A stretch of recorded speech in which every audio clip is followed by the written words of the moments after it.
During the height of its partnership with Nintendo, the acclaimed developer Rare made an original, planet-hopping, science fiction, third-person shooter that rivals in scope and size anything made on the N64. The game was Jet Force Gemini, and the story behind the game is a bit more complicated. Although the title was released during Rare's prime and features an ambitious adventure with tons of bonus content, the game has largely been forgotten by the retro gaming community. It's not necessarily derided or championed by N64 fans, it's just sort of there. I find that fascinating, and I think it's time to take a look back at Jet Force, the good and the bad, and find out if it's truly worth revisiting.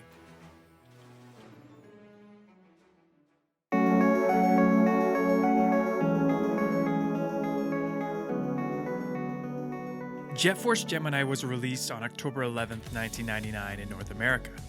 Until that point, Rare had known only success on the N64, and their three most recent releases, GoldenEye, Diddy Kong Racing, and Banjo-Kazooie, had all been massive critical and commercial accomplishments. Although Jet Force had positive critical reviews, the game never came close in sales to the Rare games that came before or after. Ultimately, Jet Force Gemini would sell just over 1 million copies and largely be forgotten in the pantheon of Rare-developed games on the N64. For some reason, 11-year-old me was truly hyped about this game, and I bought a copy shortly after release with money I was given for my birthday. It might be the last game I ever purchased that close to launch day. I remember enjoying it back then, exploring the different worlds and showing my friends the exploding bugs. I also remember being really confused, not totally sure where to go next, and never finding all the tribals or finishing the game. Revisiting Jet Force has been something I've always wanted to do, and when the game received a re-release on Rare Replay for the Xbox One back in 2015, I knew it was a great opportunity to finish the game. Well, it's been 22 years since I first picked up Jet Force Gemini, and I finally rolled credits. I have a lot of thoughts about this game, but I wanted to start with my first impressions.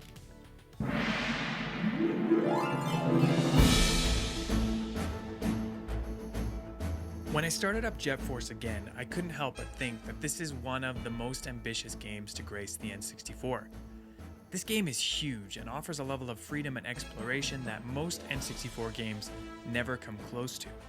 It's rivaled only by the big hitters from Nintendo's first-party development. This game is gorgeous for its time. My captured footage is from the Xbox One version, but I think it showcases how much detail and attention went into creating these worlds. The game oozes style, and the cutscenes of spaceships landing and taking off punctuate that feeling of a Saturday morning cartoon come to life. The team at Rare seem to pull from a myriad of sci-fi properties, and you can see the influences, but it never feels like a direct ripoff. Jet Force Gemini is distinctly its own thing, and you can sense the work and care that went into creating this game. Jet Force Gemini is massive, and definitely one of, if not the biggest games on the N64.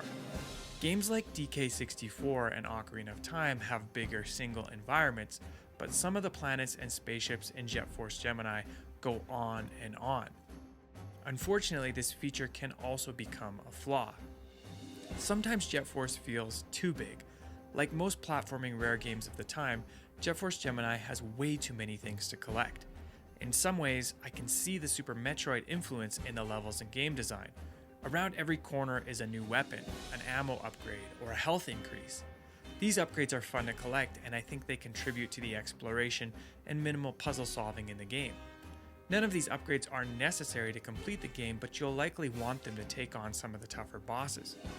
It's all the collectibles that are necessary that really drag the experience down. Like Super Metroid, this game involves a lot of backtracking, and often you need specific characters and items to find what you're looking for. Unless you use a guide, which I highly recommend, you won't know who or what you need to backtrack with, and that can be frustrating because of additional backtracking to collect everything necessary.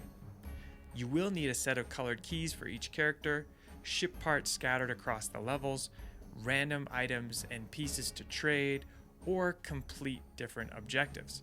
And the biggest frustration for most players, finding the tribals. Some would call it the biggest downfall of Jet Force. The Bears. The Bears.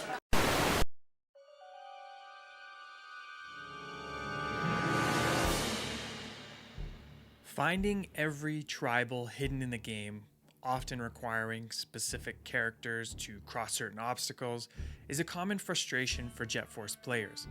Full disclosure, I used a guide and it really helped in knowing which character to take to which level, which sped up the whole process. When you look at the game as a whole, I think there was a desire to stretch the experience out with more content, to artificially extend the playtime.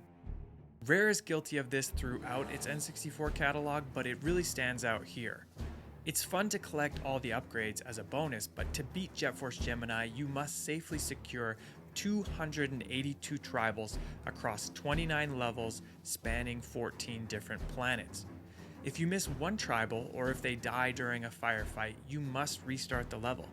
If you find 14 out of 16 tribals in a level but can't reach the last two because you chose the wrong character, you have to bring that character to the planet, reach the level, and find all 16 again. This is why I highly recommend using a guide if you want to play through Jet Force, because needless backtracking and wasted time isn't fun. If it's not fun, why bother? The tribal hunt is also additional to finding the various keys and all 12 ship parts. Ship parts sometimes require fetch quests or frustrating minigames. If you beat Jet Force Gemini as a child without a guide, I have to give you some major props. That's some perseverance.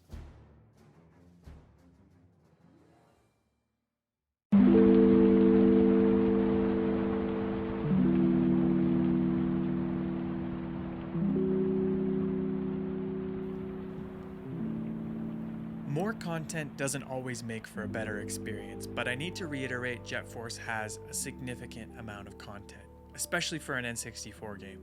I haven't even mentioned the split-screen multiplayer for up to 4 people, co-op mode with Floyd the Robot, the bonus totems scattered throughout the game, and various Easter eggs. They even squeezed in a nightclub and an arcade. You can transform into ants and tribals, jetpack around, and play all kinds of minigames. The team at Rare really thought of it all. From a gameplay standpoint, Jet Force can be loads of fun. Sometimes it's nice to just run around and make things go boom. The third-person perspective works for shooting and platforming. For modern players, the N64 controls will be a difficult adjustment, which is why I highly recommend playing the Rare Replay version. This game received an impressive glow-up on the Xbox One, as well as updated modern controls. However, as much as the new improvements are much appreciated, I wish Microsoft had updated the game in a few more ways than just dual analog and visuals. For starters, it would be a ton of fun if you could use the jetpack anywhere, rather than only in selected rooms with fuel pads. Tribal pickups should be permanent and not a requirement. More direction could be given from the menu, like indicating which characters to choose for certain missions or hints like that. It might be difficult to tweak an old game like that, but those are a few of my suggestions. However, more than an update, Microsoft should give this game a full-blown sequel. Third-person shooters are more popular than ever. The Xbox platform seriously lacks games for kids and 3D platformers. Microsoft is sitting on so much IP that could really use a new release. So after a new Banjo and Crimson Skies, I would love to see a new Jet Force Gemini. But enough about sequel dreams. Is Jet Force Gemini worth revisiting? I'm giving this game the yellow light. Not green or red, but yellow. Proceed with caution.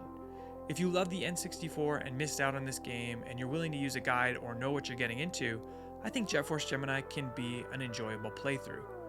If you love retro games and sci-fi, you will appreciate all the influences and references. If collectathons frustrate you, or if you prefer really tight platforming and precise shooters, stay far away. Speaking of rare collectathons I never finished as a child, maybe I should tackle Donkey Kong 64 next. I'm just kidding, I'll never have that much free time. Jet Force Gemini is not the best N64 game, but it's nowhere near the worst. In fact, I think it's a strong effort by Rare, made with enthusiasm and detail, and it deserves its place in the N64 Hall of Fame, flaws and all. My name's John. Thanks for checking out my video. Let me know if you played Jet Force Gemini, if you think it's worth revisiting, and what you think of the game now. You can do all that and more in the comments below, and thank you for every like, share, and subscription. Blessings.